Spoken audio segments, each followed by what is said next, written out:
Hello, friends. It's great to be back with you again. Let us see what Samartha Ramdas Swami has said in his 145th shloka.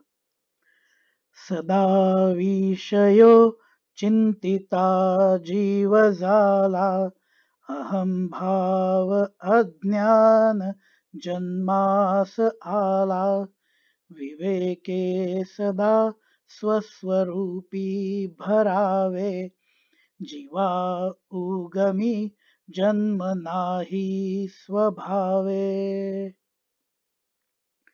Due to the constant thinking about the desires, ego and ignorance get born in the human beings. We need to use discretion at all the times and keep on correcting our true self. The supreme reality from where we have come from does not have any such characteristics. We all have our basic needs, which are anna, food and drinks, vastra, clothes, and nivara, a place to live. There is one other basic need, pranavayu, the oxygen, but since that is free, we don't need to worry about it. Beyond these basic needs, everything else we look for falls in the category of wants or desires. Right from the childhood days, we start accumulating our desires as we start learning more and more. Most of them are for one purpose, and that is to have pleasure. We start thinking that the pleasure and the true satisfaction is in having all things which are materialistic. When we don't have something which someone else has, there goes a seed in our mind to have it someday. These desires keep changing their nature as we keep growing, turning into greed, attachment, lust, jealousy. We also keep on observing what others are doing and then start adopting similar behaviors. Think about it, where someone has born, what they learn, how their culture is, what language they speak, what mannerisms are accepted in that culture is all dependent on the surroundings where they are brought up. Everyone will be different in that sense. But in spite of that, the desires are same. Everywhere in this world there is lust, greed, attachment, anger, and jealousy. These desires then result into something else in everyone's mind. Ego. Everyone has it, although in different levels. My cup of tea, my water bottle, my home, my degree, my status, my wealth. We start stamping our own logo onto various things. It is as if we are born with a rubber stamp of our name on it, even though the name itself is given by someone else to us.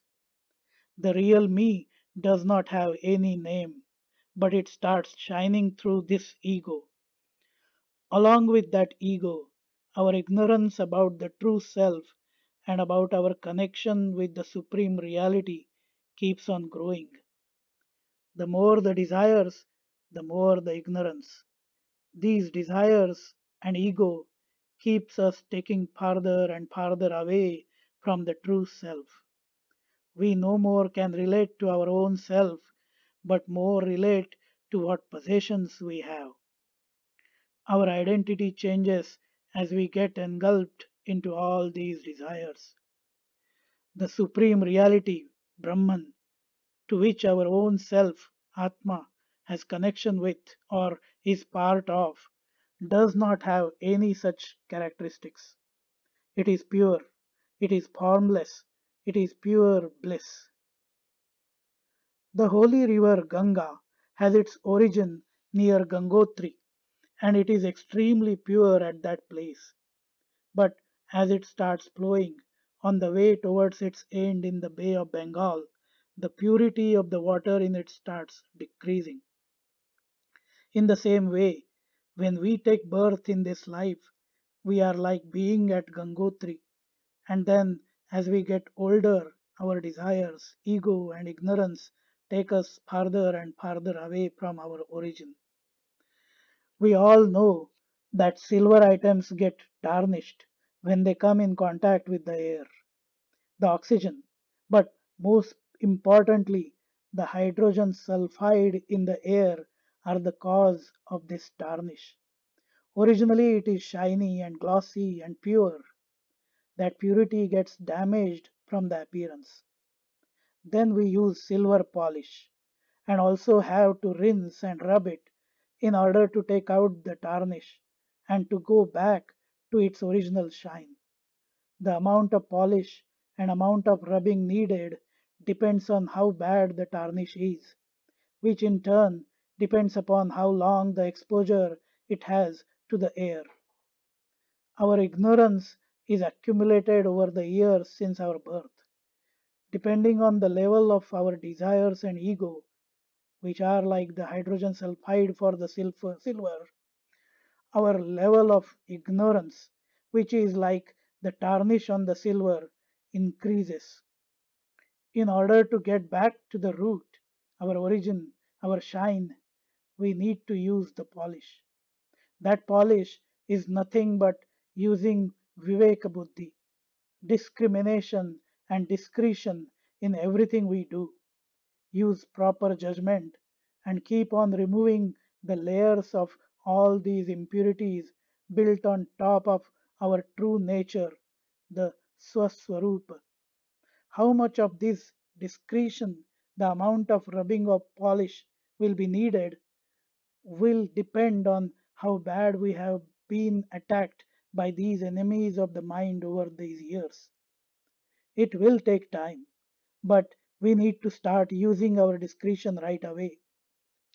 At the same time, we will need to make sure that we are not gathering more tarnish, are not getting attracted to these desires, the lust, greed, jealousy, attachment, and ego.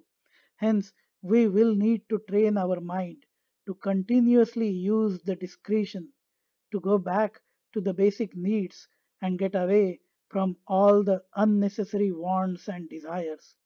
That way, we will start our journey back to our root, the eternal truth, the Brahman, and try to get the pure bliss which it has.